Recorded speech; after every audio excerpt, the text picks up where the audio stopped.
দেখো, after a baby আমাদের মতো যারা নিউ মম আছে তাদের জন্য এই পিরিয়ডস এর টাইমটা কিন্তু প্রচুর হেক্টিক হয়। শুধুমাত্র নিউ মম না, পুরো এই মেয়েদের লাইফটা একটা মেয়েরাই বুঝবে এই ব্যাপারটা, যে এই পিরিয়ডস এর এই 4 থেকে 5 দিনের টানা এই দিনগুলো কাটানো কতটা মুশকিল হয়। এতটা ইরিটেশন লাগে, এতটা ইরিটেটিং হয়ে পড়ি আমরা, কোনো কাজ করতে ইচ্ছে করে না, কোথাও যাওয়া তো দূরের কথা, কোনো অনুষ্ঠান তো দূরের কথা, কোনো কিছু ইচ্ছা করে না। তারপর যেটা হয়, যেটা র্যাশেসের সমস্যা থাকে, স্যানিটারি ন্যাপকিন ইউজ করবো সেটা নিয়ে প্রবলেম থাকে, অনেকের অনেক কিছু শ্যুট করে না, অনেক কিছু প্রবলেম হয়। তো সেই প্রবলেমগুলো আমিও অনেক ফেস করেছি, এখনো ফেস করি। তো তোমাদের সাথে আমি এর আগেও একটা দারুণ জিনিস শেয়ার করেছিলাম, সেটাই আজকে আমি শেয়ার করবো। যথেষ্ট ভালো ফিডব্যাক পেয়েছি, ভালো রেজাল্ট পেয়েছি, তাই জন্য তোমাদের সাথে শেয়ার করছি। আমি আমার পিরিয়ডস এর এই টাইমটা, এই 4-5 দিন এতটা কুল, এতটা ভালোভাবে শান্তভাবে, এতটা টেনশন ফ্রি কিভাবে থাকি বলো তো?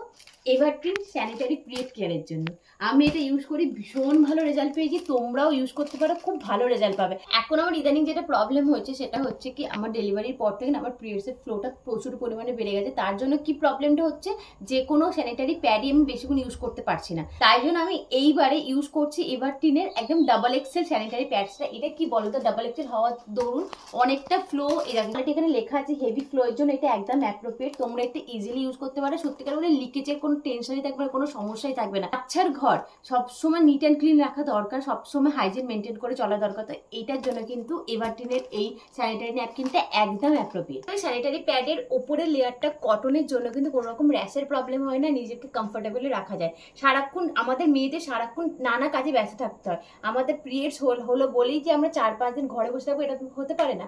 আমাদের ডেলি কাজ করতে হয়, ডেলি রুটিন মেনটেন করতে হয়, আচ্ছা রুটিন মেনটেন করতে হয়, অফিস যেতে হয়, কলেজ যেতে হয়, ওয়ার্ক যেতে হয়, সমস্ত জায়গায় যেতে হবে। তার মধ্যে যদি একটু কাম থাকা যায়, কুল থাকা যায়, একটু রিল্যাক্সে থাকা যায়, তার জন্যই কিন্তু তোমাদের সাথে এই ভিডিওটা শেয়ার করা।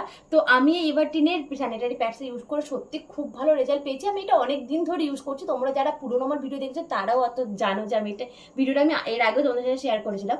যারা নতুন তাদের জন্য আবার শেয়ার করছি, যারা নতুন মা হয়েছে, যাদের হেভি ফ্লোয়ের একটা সমস্যা হচ্ছে, লিকেজের প্রবলেম হচ্ছে, শুধু নতুন মম নয়, যাদের এই সমস্যাটা মানে রেগুলার প্রত্যেক মানতে হয় যে হেভি ফ্লো হচ্ছে, ইচিং হচ্ছে, ইরিটেশন হচ্ছে, যখনই দেখবে হেভি ফ্লো হয় তখনই দেখবে ইরিটেশনটা বেড়ে যায়, তখনই দেখবে র্যাশের সমস্যা বেশি থাকে। And this pads enriched with neem and safflower, তাতে কি বলো তো, তোমাদের ইনফেকশনের চান্স একদম থাকে না। সবসময় এই প্যাকেজিংটাই অর্ডার করি। দেখো 40 পিস আছে, এটা ডাবল এক্সেল, যেটা আমার জন্য একদম ঠিকঠাক।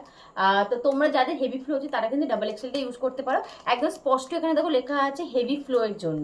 তো কমফোর্টেবলও থাকবে। আর যে কোনো তোমরা যাই স্যানিটারি ন্যাপকিন ইউজ করো না কেন, সবসময় একটাই সাজেশন, 6 আওয়ার্সের বেশি কিন্তু কেউ ইউজ করো না, সেটা একদমই শরীরের জন্য ভালো নয়। তো এরকম টাইপের প্যাকেজিং থাকে।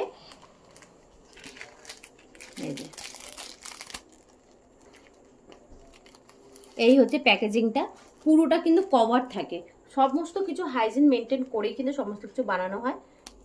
এই হচ্ছে ন্যাপকিনে, দেখো অন্যান্য লোকাল স্যানিটারি ন্যাপকিনের থেকে কিন্তু বেশ লম্বা। এই যে ফ্রন্টে পিওর কটন আর খুব সফট আছে। আর এতে কিন্তু একদম ফ্লোটা 2x টাইম বেশি অ্যাবজর্ব করে। এই ডাবল ফ্ল্যাপসের জন্য কিন্তু অনেকক্ষণ পর্যন্ত এটা স্টেও করে, আর লিকেজের চান্সও কিন্তু খুব কম থাকে। তো ডেসক্রিপশন বক্সে এবং ফার্স্ট কমেন্টে এভারগ্রিনের পিরিয়ডস কেয়ার স্যানিটারি প্যাডসের লিঙ্ক দেওয়া থাকবে, তোমরা ওখান থেকে চেক আউট করতে পারো। জাস্ট ট্রাস্ট মি, চোখ বুঝে ইউজ করতে পারো। এখনকার যুগে দাঁড়িয়ে কোনো কিছুই কিন্তু লজ্জার কিছু না, যে তোমাদের সাথে কেন এটা শেয়ার করছি বা কি হবে, কে কি বলবে। সবসময় ভাববে পিরিয়ডস কিন্তু আমাদের দৈনন্দিন জীবনেরই একটা পার্ট, এটাতে লজ্জা পাবার কিছু নয়, ভয় লুকিয়ে থাকার কিছু নয়, এক ঘরে থাকার কিছু নয়। সারা মান যেমনভাবে এনজয় করি, যেমনভাবে কাজকর্ম করি, এই পিরিয়ডসের টাইমটুকুনি 4-5 দিনও কিন্তু আমরা সেমভাবে এনজয় করতে পারবো, সেমভাবে কাজ করতে পারবো, সেমভাবেই বন্ধু বান্ধবের সাথে চিল করতে পারবো, নিজের ডেলি রুটিন ফলো করতে পারবো। তো আমার মতো তোমরাও কিন্তু সেম জিনিস করতে পারো।